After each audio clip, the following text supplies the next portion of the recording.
Bonjour tout le monde, c'est Total Foot. On se retrouve aujourd'hui pour une nouvelle vidéo. Alors aujourd'hui, je voulais parler de la crise qui frappe le Paris Saint-Germain. En ce moment, sujet à plusieurs lourdes défaites contre Lille, Nantes, Rennes ou encore Montpellier hier soir. Le Paris Saint-Germain est dans une très mauvaise passe et doit absolument trouver un fautif dans l'histoire. C'est ce que je vais essayer de désigner. On a plusieurs pistes, notamment Thomas Tuchel, notamment Antero Henrique, notamment les joueurs. Il est temps de savoir laquelle est la bonne et lesquelles sont mauvaises. On commence avec celle de Thomas Tuchel. En fait, l'entraîneur a été très critiqué à la suite de la défaite contre Manchester United, contre Guingamp ou encore contre le Stade Rennais. Il n'arrivait pas à trouver d'explication à l'élimination et l'humiliation même de ses joueurs. Thomas Tuchel a bien été critiqué, mais pour moi, ces critiques sont injustifiées. En effet, avant l'élimination contre Guingamp, Thomas Tuchel a fait de son mieux pour diriger le Paris Saint-Germain. Il était même le patron de l'équipe et je trouvais que c'était l'entraîneur idéal. Et je trouve que ça le reste, car en effet, Thomas Tuchel est parti du Borussia Dortmund l'été dernier pour rejoindre le club de la capitale. Et je trouve qu'il a bien fait et qu'il doit continuer. Tuchel est l'entraîneur parfait. C'est juste les joueurs qui doivent un petit peu travailler avec lui pour que le club se porte bien.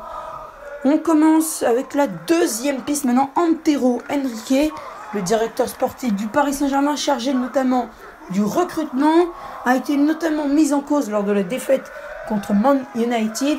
Et je trouve que ces critiques, celles-là, sont assez fondées. Henrique a notamment pas mal mis de temps à trouver un milieu de terrain pour succéder, pour un petit peu renforcer la garde du milieu parisien. Et on peut dire que ce Leandro Paredes n'a pas non plus fait l'unanimité au sein du Paris Saint-Germain. Quelques supporters l'auraient même surnommé Leandro pas d'adresse.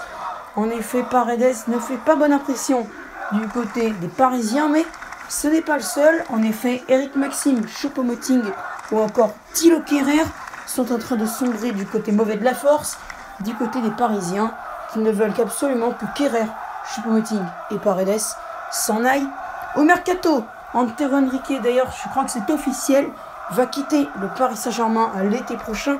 Le PSG qui devra donc se trouver un nouveau directeur sportif. Une tâche assez compliquée, même si je pense qu'ils vont s'en sortir assez facilement.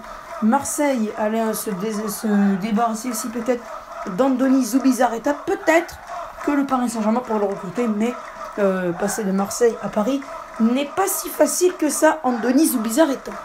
Et la troisième piste, qui est pour moi la plus probable, est celle que c'est la faute des joueurs.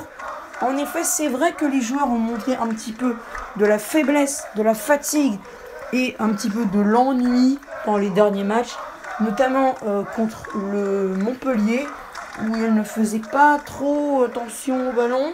Ils n'étaient pas super en forme, on va dire. C'était compliqué de jouer.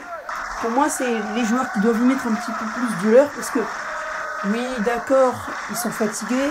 C'est la 33e journée de Ligue 1. Mettons, c'est sûr, c'est normal, ça fatigue. Ça, je dis pas. C'est vrai que, franchement, ouais, ça doit être chaud. Mais au niveau de la forme, il faudrait quand même essayer de mettre un petit peu plus du haut, parce que vous entendez derrière moi les chants de supporters, là.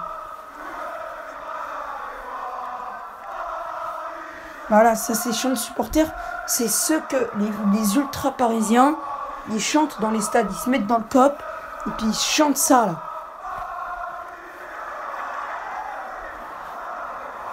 Donc du coup, ce serait peut-être bien de leur faire comprendre que c'est bien de continuer à chanter, parce que là, à mon avis, ils ont plus envie. Guingamp, Manchester United, Strasbourg, même si c'est pas une défaite, c'est compliqué à encaisser. Lille, surtout Lille, Nantes, Montpellier, Rennes, c'est sûr que ça va être compliqué malgré le titre de champion remporté contre l'AS Monaco. Je pense pas que la pilule va passer aussi vite pour les Parisiens, non. Pour moi, c'est à peu près à 20% la faute d'Antero Henrique et à 80% la faute des joueurs, mais sûrement pas la faute de l'entraîneur allemand Thomas Tuchel. Vous pouvez donner votre avis dans les commentaires, je n'hésiterai pas à vous répondre et on pourra faire un petit débat. Moi j'ai tout mon temps. Si vous trouvez que c'est de la faute de Tuchel, vous le dites. Si vous trouvez que c'est de la faute d'Henrique, vous le dites. Et si vous trouvez que c'est de la faute de Neymar, Mbappé, Cavani, Di Maria, Verratti, Marquinhos, Kerrer, Kimpembe et tous les autres joueurs de la garde de la capitale, vous pouvez également le dire dans les commentaires. Je me ferai un plaisir de vous répondre. Si vous avez aimé la vidéo, n'hésitez pas à lâcher un like, à commenter, à partager et à vous abonner en activant la cloche de notification pour ne manquer aucune de mes prochaines vidéos. Au revoir à tous!